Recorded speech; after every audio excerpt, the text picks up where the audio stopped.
오늘은 혼인잔치로의 초대라는 제목으로 하나님 말씀을 상고하겠습니다. 혼인잔치로의 초대. 예수님께서 지금 오늘 우리가 읽었던 이 말씀을 하신 곳은 예루살렘입니다. 마지막에 예루살렘에 올라가셔서 예수님을 반대하는 이들, 또 예루살렘 성내를 어지럽히는 종교 지도자들을 염두에 두고 천국에 대한 이야기를 비유로 말씀을 하시는데, 얘들아, 천국은 이와 같다. 천국은 왕이 혼인잔치를 잘 준비하고 그 혼인잔치로 사람을 초대하는 것과 같은데, 종들을 보내어서 혼인잔치에 오라 했더니 어떤 이들은 오기를 싫어하더라. 그래서 주인이 다시 종들을 보내면서 이번에는 잔치가 얼마나 잘 준비되었는지를 꼭 얘기하고 오라고 그래라. 오찬이 준비되어 있고, 그리고 모든 것들, 소와 살찐 짐승들을 잡고 모든 것들을 다 잘 갖추었으니 그들에게 오라고 이렇게 초청을 해라 하고 보내었더니, 그들이 가매 주인이 부르십니다 말했더니 어떤 이는 돌아보지도 않고 밭에 가버리고, 어떤 이들은 관심도 갖지 않냐고 사업에 일이 있어서 자기 사업을 하러 가더니 그것만 해도 괜찮은데, 어떤 이들은 이 초청하러 온 사람들을 모욕하고 어떤 이는 죽이기까지 하더라. 이 모든 상황에 있을 때 주인이 어떻게 하겠느냐? 주인이 군대를 보내서 그들을 진멸하고, 살인한 사람들을 진멸하고 그 동네를 다 불사르지 않겠느냐? 여기서 끝이라면 하나님의 나라는 멸망이죠. 감사하게도 다시 주인이 종을 불러 혼인잔치에 사람들은 없고 다 준비가 된 사람들이 없으니까 너희는 다른 데로 이제 가지 말고 길거리로 나가라. 길 사거리로 나가서 사람들을 불러오는데, 누구든지 불러오는데 그 다음에 참 중요한 말씀을 하고 있습니다. 악한 자나 선한 자나 만나는 대로 그래. 악한 자나 선한 자라는 말은 선과 악의 문제가 하나님의 나라에 들어가는 문제가 아니라는 얘기죠. 윤리적인 문제를 삼지 않겠다는 거예요. 이제는 선한 자나 악한 자나 그래. 선한 자나 악한 자나 만나는 대로 모두 다 데려오라, 초청하라는 거죠. 그래서 혼인잔치 집에 손님들이 가득했습니다. 이제 혼인잔치가 시작되는데 왕이 입장을 하지 않겠어요? 한 사람 한 사람 인사를 나누는데 그 사람들 중에 예복을 입지 않은 사람이 있었던 거예요. 이 예복을 어떤 이들은 말하기를, 주인이 분명히 결혼식이나 혼인집에 초청을 할 때는 합당한 예복을 다 보냈을 것인데 그 옷 말고 다른 옷을 입고 왔다라고 말하는 이들도 있고, 어떤 이들은 말하기를 혼인잔치에 추리닝을 입고 올 수가 있겠냐, 속옷 입고 올 수 있겠냐, 혼인잔치 격에 어울리는 옷을 입고 와야 되지 않겠느냐, 거기에 합당하지 않으니까 주인이 물었다는 거죠. 왜 너는 예복을 입고 있지 않느냐 하고 물었더니 한마디도 말을 못하네. 변명할 거리가 없는 거예요. 그때 주인이 다시 종들에게 말합니다. 그 손발을 묶고 바깥 어두운 데에 내 던지라. 거기서 슬피 울며 이를 갈게 되리라. 이 비유를 말씀하신 다음에 그 다음에 결론적으로 뭐라고 말씀해요? 청함을 받은 사람은 많되 택함을 입은 사람은 적다라고 이야기를 하시는 거예요. 그럼 청함을 받은 사람들은 초청장을 받은 사람이죠. 그럼 택함을 받지 못한 사람이 예복을 입지 않은 거죠. 그러니까 청함과 택함 사이는 예복을 입었느냐 입지 않느냐의 문제예요. 짧게 찍고 갈 거죠. 오전에도 거의 동영상 촬영하듯 이렇게 촬영을 하고 왔어요. 제가 사진을 찍는 게 좋겠다. 왜냐하면 1년이 지나고 때때로 5년이 지난 다음에 이거 찍어 놓은 다음에 우리 그때 아마 그 사진을 보면 이렇게, 맞아, 우리 그렇게 예배도 했었어, 막 그럴 때가 분명히 올 거다. 맞아, 그때 우리 마스크 쓰고 진짜 답답했는데, 야, 그때 그럴 때가 있었어. 근데 그때 참 우리 가슴이 뜨겁지 않았어. 아마 그럴 때 분명히 올 거니까 꼭 목사님한테 사진을 좀 찍어달라 했더니 거의 지금 계속 찍고 있습니다. 거의 출석 부르는 정도로 지금 다 동영상으로 깨끗하게 촬영해가지고 확인할 수 있을 것 같아요. 감사합니다. 오늘 이 말씀을 가지고 조금 더 하나님의 말씀을 주제별로 이렇게 상고할 수 있도록 하겠습니다. 먼저 주님이 천국에 대한 이야기를 할 때는 오늘 뭐라고 얘기를 하는가 하면 혼인잔치라고 그래요. 근데 동일한 말씀을 누가복음에 큰 잔치라고 이렇게 얘기해요. 그러니까 여기에 우리가 이렇게 얘기할 수도 있겠죠. 예수님과 교회가 결혼하는 곳이니까 혼인잔치로 비유를 드렸겠구나 라고 이야기를 할 수 있겠죠. 물론 그런 부분도 비유가 있습니다. 그러나 오늘 특별히 이 말씀은 그 얘기가 아니고 가장 기쁨으로 가득하고 모든 것들이 다 갖추어 있어서 부족함이 없고, 그곳에는 하나님이 왕으로 계신 그곳, 슬픔과 아픔이 없는 최고의 잔치, 가장 복된 땅, 가장 복된 곳, 그리고 영원한 생명이 충만한 바로 그곳으로 우리가 초청을 받았다는 얘기를 혼인잔치를 들어서 말씀을 하고 있다는 사실입니다. 우리가 초청받은 곳이 어딜까요? 그런데 참 감사한 것은 가면 갈수록 내가 초청받은 곳이 이렇게 놀라운 곳이었던가? 처음에 예수를 믿었을 때는 예수를 믿으면 그냥 죄사함 받는 줄로 알았어요. 왜냐하면 죄책감이 너무 컸기 때문에. 그런데 지금 예수님을 만나가면서 이렇게 놀라운 것이었던가? 그분의 초청이 이렇게 귀한 것이었던가 하는 것들을 새삼 느끼고 알아가고 발견합니다. 왜냐하면 바르게 사는 것이 뭔가 고민할 때마다 제가 초청받은 그곳에 다 있는 거예요. 제가 불안하고 염려스러울 때 어떻게 해야 되는가? 그 문제에 대한 해결이 그 초청장에 있는 거예요. 제가 다른 사람들에게 멸시당해서 막 억울하고 분노하고 어떻게 견딜 수 없을 그때 이것이 나에게 어떤 문제를 가져왔는지 거기에 보이지 않게 나에게 행하시는 하나님의 구원이 있다는 사실이 바로 그 초청장에 있는 거예요. 참 감사하다. 맞죠? 어린아이에게 보석을 줄 때는 그저 장난감으로 사용하다가 나이가 들면 그것을 우리의 귀한 보배로 간직하는 것처럼 하나님의 나라의 초청도 구원도 우리 예수님을 만나는 그런 사건들도 점점 깊어지고 넓어지고 있어서 참 행복하다 하는 생각들을 많이 하고 있습니다. 그러면 우리가 나중에 천국에 들어가면 이렇게 아름답고 화평하고 모든 것이 충만한데 그곳에 가기까지는 그럼 우리는 여전히 불행한가? 그렇지는 않습니다. 여러분 한번 생각해 보세요. 혼인잔치가 준비되니 가는데 신음하며 가는 사람이 있겠습니까? 혼인잔치에 가는데 불평하고 갈 사람이 있습니까? 혼인잔치에 가면서 원망하는 사람이 있겠습니까? 있을 수가 없어요. 이미 주님께서 우리에게 혼인잔치 합당하도록 말씀을 주시고 성령을 허락하시고 우리를 인도하시는 이 모든 과정이 실제는 우리로 하여금 행복으로의 초대라는 거예요.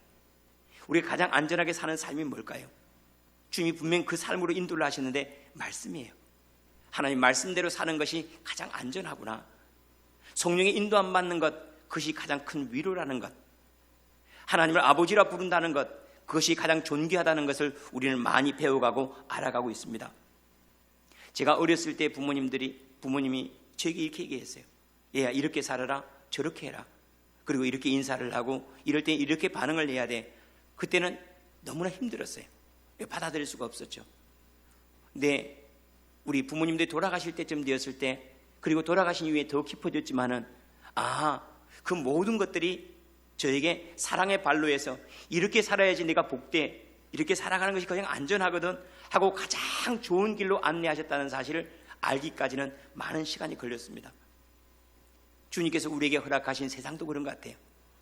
나에게 이루어지는 이러한 일들이 하나님의 은혜구나, 하나님을 만나가는 과정이구나. 또한 그분께서 제게 요구하시는 삶이 있잖아요. 기도의 삶을 요구하시고 또한 다른 사람을 용납해주고 또 인내하고 관용하고 이라는 삶이 전에는 거추장스러웠어요. 이거 안 하고 살면 안 되나? 이거 안 하고 천국 갈 수 없나? 늘 다른 길을 찾아봤어요. 부모님의 말씀을 어그리고 다른 길로 가도 행복한 길이 있는 줄로 알고 쫓아다녔던 것처럼 하나님 말씀 외에 다른 것들로 내가 천국 갈 수 있지는 않나 하고 여기저기 두리번거렸던 것처럼 그렇게 살아왔던 때가 있어요. 그런데 어느 순간부터 그분이 하신 말씀이 다 옳구나. 부모님이 나에게 가장 안전하고 존귀하고 영광받을 수 있는 길을 가르쳐 주셨구나 하고 받아들일 때쯤 되었을 때 제가 어른이 된 거예요. 마찬가지로 믿음의 어른이 된다, 믿음의 연륜이 되어 간다는 것은 하나님 행하시는 것은 늘 좋습니다. 하나님 말씀대로 사는 것, 그것이 제게 가장 안전합니다. 주님께 제게 요구하시는 그거 하나하나가 가장 존귀합니다라고 말할 때쯤 되었을 때, 그때 우리는 하나님 아버지 하고 부르는 것이 정말로 가슴 깊이 다가오고 그때 이 속에서 모든 것들을 능히 이길 수 있을 감사와 찬송이 넘치는 그러한 삶이 이루어질 것이라고 믿습니다.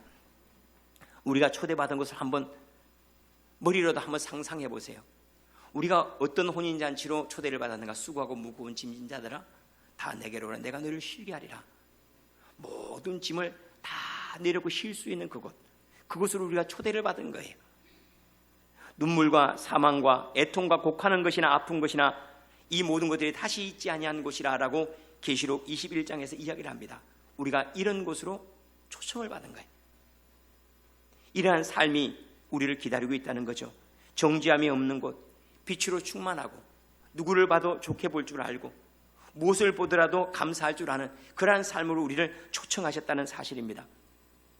인생이 저물수록 참 감사한 것은 기쁨이 더해가고 소망이 더 깊어진다는 사실입니다. 날이 저물면 소망은 점점 시들어져야 된대. 이상하게 예수를 믿고 난 다음부터는 더 기대가 가득해져요. 나이가 들고 혼인잔치가 가까울수록, 천국이 가까울수록 점점 더 가슴이 더 뜨거워지는 것 같아요. 소망으로 가득해요. 전에는 그 천국이 아득했는데 이제는 눈으로 밝히 보여요. 이제는 밝히 들려요. 더 분명해지고 더 구체적으로 되었어요. 하나님의 이상 가운데 그 나라가 여기 안에 주님께서 말씀하시니 여기 안에 침투해 들어오고 있는 것 같아요. 너무나 감사하다는 생각이 들어요. 왜냐하면 우리가 초청받은 곳이 점점 더 나은 삶으로의 초청이기 때문에 그래요. 혼인잔치에 대한 이야기는 여기 말고도 요한복음 2장에 보면 예수님이 사역 처음에 행했던 기적에서도 혼인잔치에 대한 이야기가 나오죠. 어떻게 우리가 나이가 더 들어가고 천국이 가까우면 소망이 끊어져야 되는데 왜 소망이 더 많아지는가? 그래서 예수님은 포도주를 통해서 보여주셨어요. 어떻게? 보통 잔치집은 시간이 지날수록 좋지 않은 포도주가 나오는데 이 집은 어떻게 더 좋은 포도주가 나오는 거 옳습니다. 혼인잔치에 초대받은 우리의 인생이 이와 같다는 것을 주님이 보여주신 거죠. 예수님을 만나고 난 다음부터 삶은 점점 풍성해졌어요. 어제는 잠을 좀 빨리 취했습니다. 그러고 나서 새벽에 일어나서 바깥을 보고 싶어서 창문을 딱 펼치고 그리고 딱 기다리고 있는데 너무 감사한 거예요. 야, 내가 이렇게 아름다운 생의 초대를 받고 이제 여기에서 익숙해질 만큼 되면 완전히 충만한 하나님의 나라에 갈 수 있겠구나. 너무나 감사한 거예요. 주님의 은혜가 저 밑에서 발목에서 무릎으로, 무릎에서 허리로, 그래서 온몸이 잠길 만큼 점점 맛이 더해간다는 것. 그래서 우리가 초청받은 자리가 혼인잔치라는 거예요. 우리가 초청받은 곳이 무엇을 훈련하거나 수행하거나 어렵거나 고난을 당하는 것, 이거 아닙니다. 주님은 더 안전한 삶으로 초청하셨어요. 그게 말씀 아니에요. 더 자유로운 삶으로 초청하셨어요. 그게 성령으로 사는 삶이에요. 더 무죄한 삶으로 초청하셨어요. 그것이 예수 그리스도의 보혈의 삶이에요. 이러한 삶으로 우리를 초청하신 그 은혜 안에 머무는 저와 여러분의 찬송도 포도주의 맛이 더함과 같이 더 깊어지고 더 넓어지기를 축원합니다.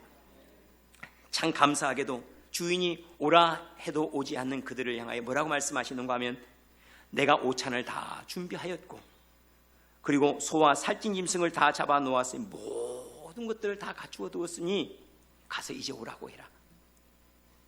천국에 들어가는데 혼인잔치에 들어가는데 그 모든 준비는 주인이 해놨으니까 너희는 몸만 오라 하고 초청을 하라는 거죠. 아마 처음에 초청받았던 사람들은 부담스러웠던 모양이에요. 뭘 가지고 가지? 5만 원을 넣을까? 2만 원을 넣을까? 지난번에 받았던 것도 다 우리 다 또 짚어봐야 하잖아요. 그때 그 사람이 내 자식 결혼할 때 3만 원 했는데 물가 계산해서 한 4만 원쯤 넣으면 되겠다. 이 계산될 거 아니에요. 아마 그것이 부담스러워서 싫었는지도 모르죠. 그런데 주인이 말해요. 필요 없다는 거예요. 다 갖추어 있으니까. 모든 것들이 다 준비되었으니까 오라 하고 말하라는 거죠. 여러분, 혼인잔치를 위해서는 우리가 할 게 아무것도 없다는 거예요. 구원을 위해서 우리가 할 수 있는 게 아무것도 없어요. 우리가 구원받고 하나님의 나라에 들어가는 일들은 다 이루어 놓으셨대요. 그래서 우리는 늘 예배 때마다 우리가 확인하는 게 바로 이거예요. 테텔레스타이에요. 다 이루었다. 끝났어요. 구원을 위해서는 다 끝났어요. 이 말이 우리가 나태해도 되고 우리가 생업을 갖지 않아도 되고 하나님께서 우리가 일하지 않아도 우리가 먹을 걸 준다, 그런 얘기는 아니에요. 구원을 위한 문제는, 천국에 가는 문제는, 혼인잔치에 들어가는 문제는 우리가 할 게 아무것도 없어요. 우리가 먹고 사는 문제는 우리가 수고해야 돼요. 땀을 흘려야 돼요. 그러나 우리가 하나님의 나라에 들어가는 것, 천국에 들어가는 문제에 있어서는 우리가 할 일이 아무것도 없다. 그러면 뭘 할까요? 받아들이는 거예요. 초청장 누군가 주면 아멘 하고 받아들이는 것, 이것이 우리가 해야 될 전부라라고 이렇게 말씀을 합니다. 모든 것이 다 준비되었다 그래요. 그런데 이 모든 것이 준비되었다는 것을 종을 통해서 우리에게 초청장을 보내신다고 말해요. 저는 종을 만난 적이 없어요. 우리 교회에서 이제 혼인 예식이 있으면 초청장을 저한테 늘 먼저 주거든요. 그리고 옆에다가 서범석 목사 또는 담임 목사 해가 딱 써가지고 갖다 줘요. 그러면 나를 초청하는구나 알죠. 만약에 천국에 대한 초청장을 공성히 써가지고 준다면 아마 감격하겠죠.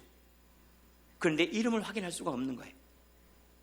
우리에게 준 이름을 나를 불렀는지 옆 사람을 불렀는지 나는 여기서 혹시 제하해진 거 아닌가 하고 의구심이 있어서 늘 우리는 구원에 대한 확신이 없습니다. 저도 그랬어요. 저도 그런 초청장은 받은 적이 없어요. 서범석 해가지고 천국 초청장, 혼인잔치 초청장을 받은 적은 없어요. 우리 교인들의 혼인잔치에는 제가 초청을 받았지만은 그런데 천국으로 그렇게 초청을 받은 적이 없어요. 근데 말씀을 묵상하고 또 신앙생활을 더듬으면서 나는 언제 초청장을 받았나 했더니 딱 떠오르는 때가 있어요. 제가 어렸을 때 신앙생활 처음 시작했을 때 전도사님하고 저를 가르치는 주일학교 선생님이었습니다. 그분들이 어느 날 이렇게 얘기를 해요. 사람은 다 죄가 많은데 죄의 싹은 사망이요 심판이 있거든. 근데 감사하게도 예수라고 하는 분이 너를 위해서 다 죽으셨어. 다 해결하시고 대신 죽으셨거든. 이 사실을 내가 믿고 그분을 믿으면 받아들이면 너는 자유로울 수 있어.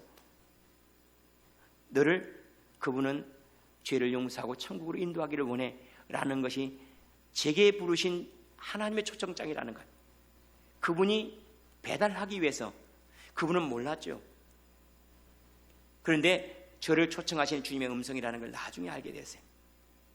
주일날이 되면 늘 얘기를 했습니다. 우리 성도들이 이렇게 살아야 됩니다. 저렇게 살아야 됩니다 하는 그 이야기가 우리를 천국으로 어떻게 가야 되는지, 어떤 옷을 입고 가야 되는지, 어떤 표정을 하고 가야 되는지, 그것에 대한 이야기인 줄을, 이미 천국에 들어온 사람들이 어떻게 준비되어 가야 되는지에 대한 이야기인지를 나중에 알게 된 거예요.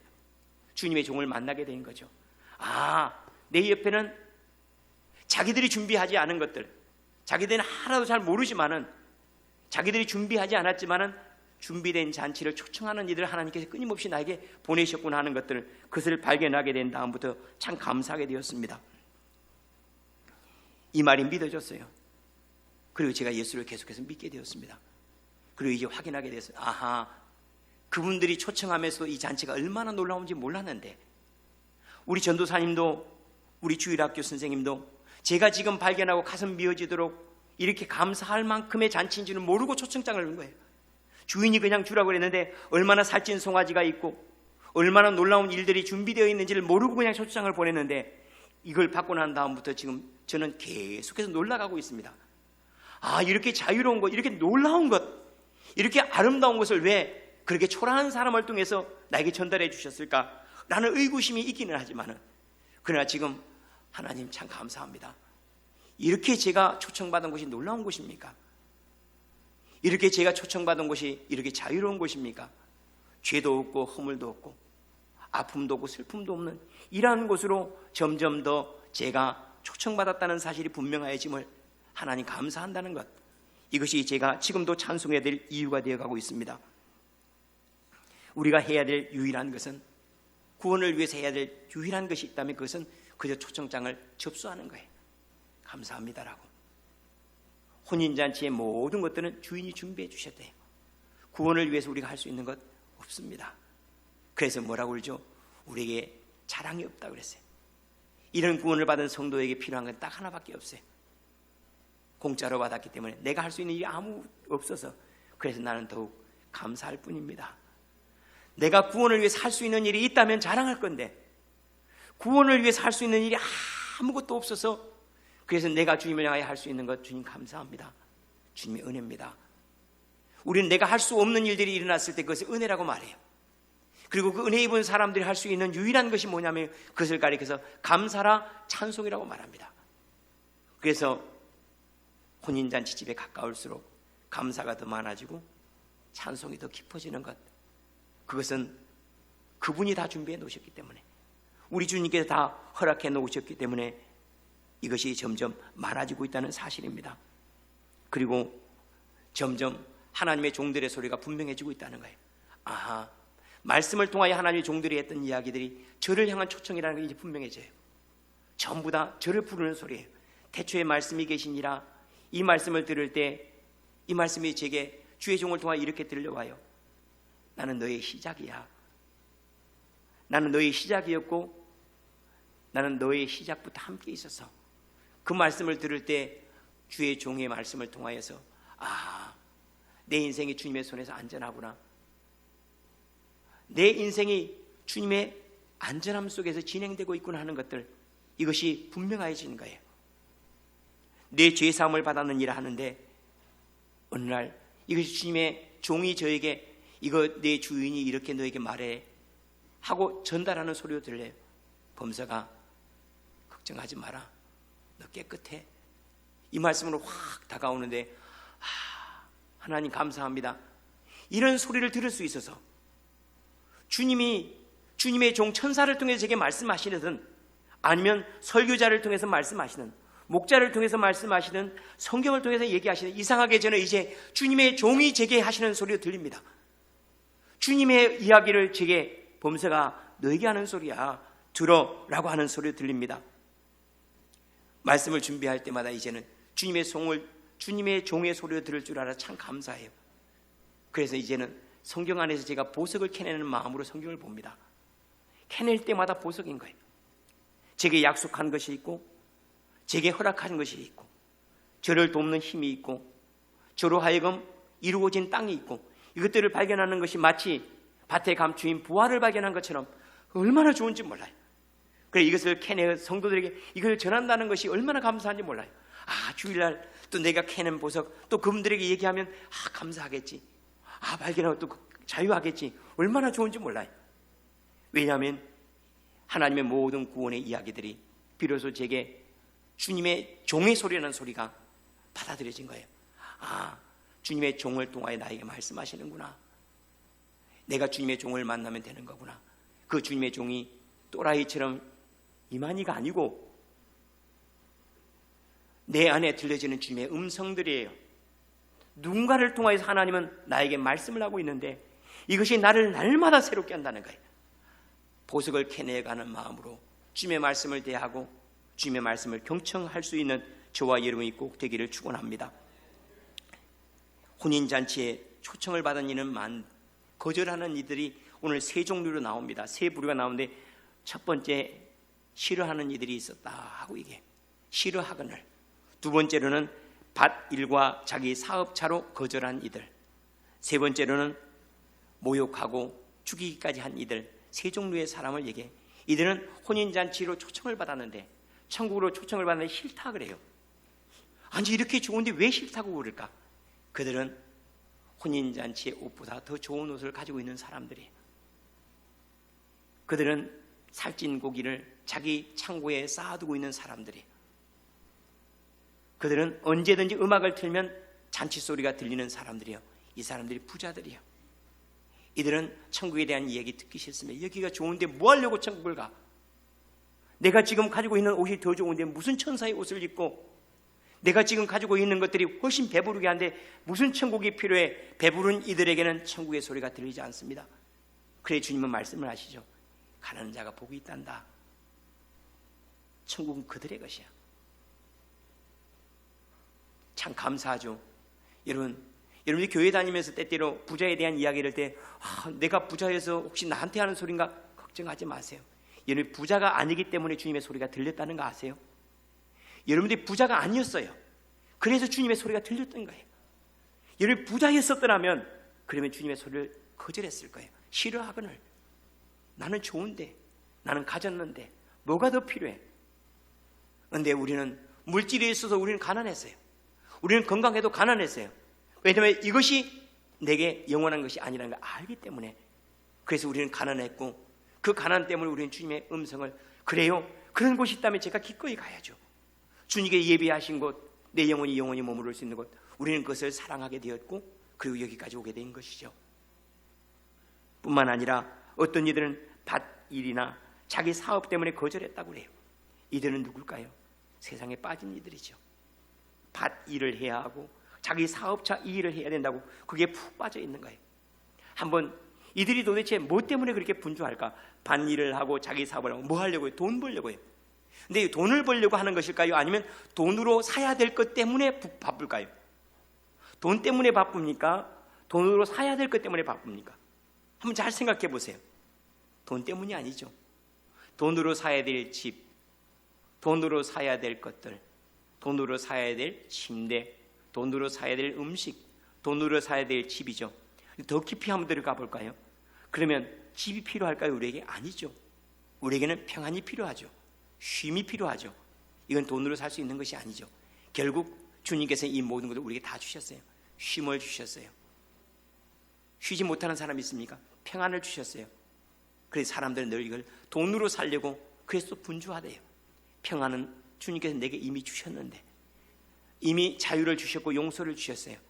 그런데 그들은 세상의 무엇을 해야지 내가 구원을 받을 줄 알고, 이것을 해야 행복할 줄 알고, 이미 행복으로 초대받은 우리는 이 모든 것들을 하지 않아도 이미 내게 정말로 필요한 것들을, 이미 자유와 기쁨과 안전함과 평강이 이루어졌다는 사실을 어떻게 우리가 받아들이게 됐는지, 우리가 머리가 좋아서 받아들인 것도 아닌데 어느 순간부터 주님 안에 있는 것이 자유가 되었고, 우리 주님의 약속은 힘이 되었고, 성령의 권능은 우리에게 능력이 된 것이요.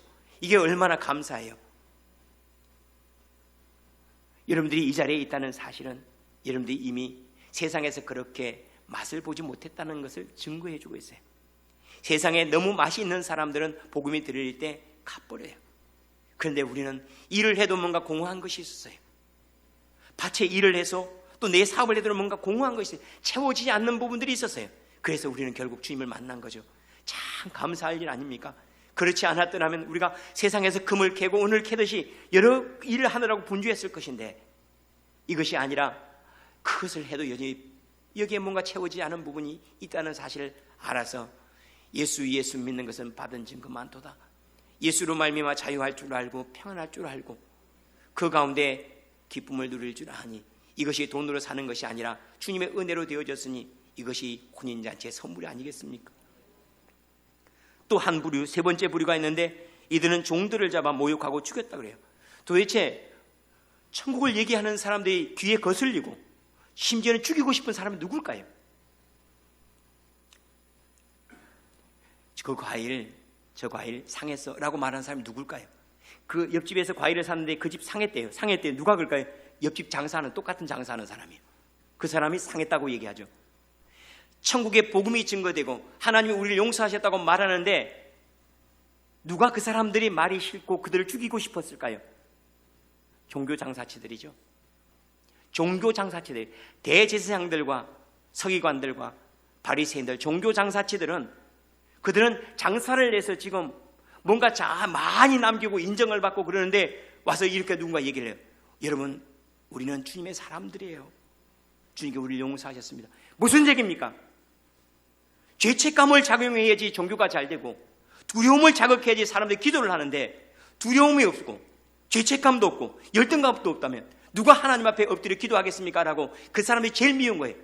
두려움을 가져다 주고 있는 종교 장사치들이 보니까 자유케 하는 예수가 제일 미운 거예요. 지금도 그런 사람들이 많죠. 왜 사이비에 그렇게 많이 빠지는지 알죠? 사이비는 두려움을 가지고 장사를 하기 때문에 그래요. 사람을 불안하게 만들어요. 두렵게 만들어요. 초조하게 만들어요. 여러분, 주님께서 우리에게 주신 것이 불안입니까? 아니요. 평안할지라 하고 주님 말씀하셨어요. 두려움을 통해서 우리가 나는 지옥에 가지 않기 위해서 예수를 믿습니까? 그것은 종교 장사치들이 하는 이야기예요. 사랑에는 두려움 없나니 그랬어요. 근데 이들이 보니까 이렇게 하다가는 교회 망할 것 같아요. 이렇게 하다가는 아무도 송아지 끌고 제사를 드릴 것 같지도 않고 헌금 드릴 것 같지도 않은 거예요. 그러니까 이들이 보기에 이렇게 하다가 망한다. 이게 이야기로 나온 게 뭐냐면 까라마 족보의 형제들의 대신문관편에 이런 이야기가 소설로 극화되어 있는 것을 우리가 볼 수가 있어요. 보십시오. 우리는 이렇게 많은 제사를 드리도록 두렵게 하지 않습니까? 사람이 두려우면 모든 걸 다 토해내게 돼 있어요. 불안하고 염려하니까 기도하게 돼 있어요. 여러분, 우리는 왜 기도하죠? 불안해서 기도합니까? 아니죠. 나는 그분과 사귐이 있어요. 당신은 왜 예수 믿습니까? 라고 묻는다면 당신 두려움 때문에 예수 믿는 거 아니요. 나는 여기 안에 있어야 평안하기 때문에, 나는 이것보다 더 좋은 것이 없고 더 기쁨이 없어서, 내가 이것보다 더 큰 기쁨이 있고 더 은혜가 있고 더 자유로운 것이, 나는 그곳으로 갈 것이지만 나는 예수보다 더 귀한 것을 발견하지는 못해서, 나는 예수 안에 있는 것보다 더 안전한 것을 발견하지 못했고 이것보다 더 큰 자유를 발견하지 못해서, 나는 예수 안에 진리를 만났거든요. 인생의 밑바탕을 봐버렸거든요. 저 우주의 끝에서 무엇이 나를 기다리고 있는 내가 알기 때문에 내가 이곳에 있는 것이지, 내가 두려워서 더 기도하거나 염려스러워서가 아닙니다. 나는 예수 안에서 이것이 다 끝나버렸는데, 그래서 나는 예수 믿습니다. 이 종교 기득권자들이나 권세를 가진 사람도 마찬가지예요. 여기 죽이려고 했던 사람은 누구냐면 기득권자들이에요. 기득권을 가지고 있는 사람들, 그들은 이야기해요. 여러분, 돈이 있어야 사람이 잘 됩니다. 권세를 가져야 됩니다고 말하는데, 어느 날 예수라고 하는 사람이 말, 여러분, 우리는 나 하나님의 자녀요. 우리에게는 높고 낮음이 없습니다. 여러분, 높이 올라가기를 원합니까? 섬기세요. 그런데 돈을 가지고 장사하고 돈을 가지고 권세를 가지고 하려고 하는 기득권자들이 보면 이거 장사 안 될 판이에요. 전부 다 형제라고 하는데, 그러면 권세 장사를 어떻게 해요? 그것은 권세를 가지고 사람을 함부로 임의로 주관하려고 하는데, 함부로 사람들을 대하고 사람들을 종처럼 부리려고 하는데, 권세에 대해 사랑하는 마음도 없죠. 모든 사람이 형제라고 말하죠. 장사할 수가 없는 거예요. 그러니 복음이라고 하는 것은 이미 가지고 있는 사람들에게는 눈에 가시처럼 싫은 거예요. 우리가 무슨 형제입니까? 천국도 위와 아래가 있는 것이지라고 말하는 사람들은 어느 날 예수가 와가지고 우리는 주님의 자녀입니다라고 말하는데 귀에 거슬리는 거예요. 화려한 옷을 입고 천국에 들어가서 화려한 옷을 입어야지, 더 열심히 해고 더 열심히 해야지, 우리 화려한 옷을 입습니다라고 말해야지, 열심을 내지. 우리가 하나님의 나라에 이미 들어와 있어 구원을 받은 사람들이면 여러분 이제 찬송하고 기뻐하세요라고 말하면 사람이 다 나태해질 것 같은 거예요. 그들이 보기에는 복음이 종교 장사나 권세 기득권 장사하는데 제일 방해가 된 사람들이에요. 그래 결국은 모욕하고 죽였다 그래. 왜 모욕해서? 그렇게 한다고 내가 세상에 행복하다고, 권세 없이 돈 없이 행복하다고 미련하게 여겨서 모욕하고, 결국 그들은 그들의 장사를 위해서 예수의 복음을 죽여버린 거예요. 참 너무나 많이 아쉽죠. 그러면 이들은 어떻게 될 것인가? 주님께서 말씀을 하세요. 이들은 임금이 노하여 군대를 보내어 그 살인한 자들을 진멸하고 그 동네를 불사르고 그래요. 그 동네를 불사르고 다 진멸하리라. 여러분 생각해 보세요. 심판이라고 하는 것은 예수를 믿지 못하는 마음이 심판이죠. 얼마나 자기들은 불안을 감추려고 하겠지만 구원이 이루어지지 않은 마음은 얼마나 두렵고 염려스럽겠습니까? 진리를 거절한 마음 자체가 거짓이죠. 이미 심판이에요. 복음을 받지 아니하는 그 마음이 이미 심판이요. 예수를 인정하지 못하는 것이 이미 지옥이에요. 이들이 다 진멸되리라. 빛을 받아들이지 못함으로 어둠 가운데 있을 것이고, 진리를 받아들이지 못함으로 그들은 방황하겠죠. 그들은 아버지가 없으므로 고아되겠죠. 그들은 구원이 없으므로 두려워 염려하겠죠. 영원한 지옥불에, 아니 영원한 심판 가운데 있겠죠. 어리석은 자들은 결국 이와 같을 것이다 라고 받아들이지 못하는 이들은, 모욕하고 이것을 거추장스럽다고 여기는 이들은 다 이와 같을 것이다 라고 주님께서 말씀을 하세요. 그런데 여기까지라면 우리 주님은 그저 선악간에 판단하실 분밖에 안 돼요. 감사하게도 그 다음에 주님 말씀을 하세요. 얘들아, 길 네 거리로 나가거라. 가서 선한 자나 악한 자나 모두 다 데려와라. 이게 은혜라고 하는 거예요. 선한 자나 악한 자나 나 문제 삼지 않을 테니까 그들을 데려오라 하고 이렇게 얘기를 하세요. 제가 어렸을 때 저희 아버님이 교회를 못 다니겠어요. 교회가 개척해서 들어왔는데 야 가서 배울 것 없다. 우리 아버님 걱정이 충분히 이해가 돼요. 왜냐하면 그때 저희 교회 다녔던 사람들은 다리 저는 사람, 귀신 들린 사람, 그리고 저희 마을이 서가예요.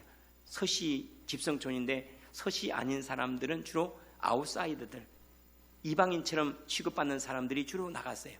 지금이야 이제 우리 친인척들이 많이 다니지만 그때만 해도, 그러니 아버님이 보기에 저 열등한 사람들, 저 부족한 사람들 가서 괜히 다리 저는 사람 흉내낸다고 다리 저는 흉내 낼까봐, 괜히 귀신 들린 사람 옆에 가서 귀신 들릴까봐 가지 말라고 그랬어요. 충분히 이해가 되죠. 그런데 우리 아버지가 보지 못했던 부분이 있어요. 그게 뭐냐면 그분들은 다 가난하고 다 다리 절고 아파서 자랑이 없었어요. 자랑이 전혀 없어요. 자랑할 게 아무 속도 없어서 자랑이 없기 때문에 그분 늘 만날 때마다 늘 감사했어요. 누구를 향하여서 못하다 잘한다라고 누군가를 평가하지 않았어요. 왜냐하면 자기 자신이 열등하기 때문에 그 열등한 사람들에 대해서 늘 불쌍히 여겼어요. 긍휼히 여기는 마음을 늘 가졌어요. 그들은 늘 감사와 찬송이 있었고 서로를 배려함이 있었어요. 우리 아버지 이 부분을 보지 못했던 거예요. 어리석은 사람들은 말합니다. 우리가 예수 그리스도를 믿고 받아들이는 것들 그것들이 미련하다고. 그래서 복음은 믿지 않은 자들에게는 뭐라고요? 어리석어 보여요. 그러나 구원을 얻은 우리에게는요 하나님의 능력이 됨이라. 저희 마을의 그 성도들은 새로운 능력을 가지고 있어요. 남들이 알지 못하는 기쁨과 그들은 천국의 성품들을 가지고 점점 더 흥황하고 있었다는 사실을 저희 아버님이 모르셨던 거예요. 그래서 가지 말라고 그랬던 거예요. 참 감사하죠. 여러분, 우리들이 예수를 만난 것 똑같다는 거 아시죠? 왜 우리 교회에 이렇게 평안할까요? 우린 자랑이 없어요. 우리가 천국을 위해서 준비한 게 아무것도 없거든요. 자랑이 없어요. 우린 다 불쌍해요. 서로 불쌍해요. 왜요? 내 처지인 줄 알고 다 나 같은 처지인 줄 알고 다 불쌍해요. 참 감사하죠. 그래서 영원히 이 포도주의 맛이 더 깊어지고 더 많아지는 이유는 우리가 그리스도의 사랑 안에서 다 은혜를 입은 까닭이요 긍휼함을 얻을 까닭이라는 사실을 잊지 않았으면 좋겠고, 또한 그러한 포도주의 맛이 점점 더해지기를 축원합니다. 그런데 혼인잔치가 다 진행이 되는데 주인이 합당하지 않다고 쫓아낸 사람이 있는데 예복을 입지 아니하였으므로 그래요. 예복을 입지 아니함으로 혼인잔치에 초청을 받았으나 그러나 거기에서 쫓겨났다 그래요. 도대체 이 예복이 뭘까? 주님께서 말씀하신 이 예복이 뭐나, 주님께서 로마 13장 14절에 예복에 대해 이런 얘기를 합니다. 오직 주 예수 그리스도로 옷 입고 그래요. 주 예수 그리스도로 옷 입고 정욕을 위하여 육신의 일을 도모하지 말라. 요한계시록 19장 8절에서는 그에게 빛나고 깨끗한 세마포옷을 입도록 허락하셨으니 이 세마포옷은 성도들의 옳은 행실이로다. 이거예요. 주님께서 내가 내 집에 들어오는 것은 문제 삼지 않겠다. 그러나 내 집에 들어왔으면 내 안에 거하는 것은 기뻐해야지. 이것이 주님의 법도를 지르고 하는 거예요. 주님의 집에 들어가는 건 문제 삼지 않습니다. 그러나 일단 주님의 집에 들어왔으면요 그분을 즐거워하고 그분에 대해서 순종하는 마음이 필요한 거예요. 자, 입양을 비유로 들까요? 입양하기 전에는 이 아이가 어떤 상관이 없어요. 그러나 입양된 다음에는요 이 집에 머물기 위해서는 이 집의 법도를 존중하고 따라야 되는 거예요. 마찬가지로 주님께서 천국에 들어오는 데는 문제 삼지 않으세요. 이것은 은혜라고 그래요. 그러나 내가 들어왔다면 여기 이 삶에 합당하도록 내가 만들어줘야 돼.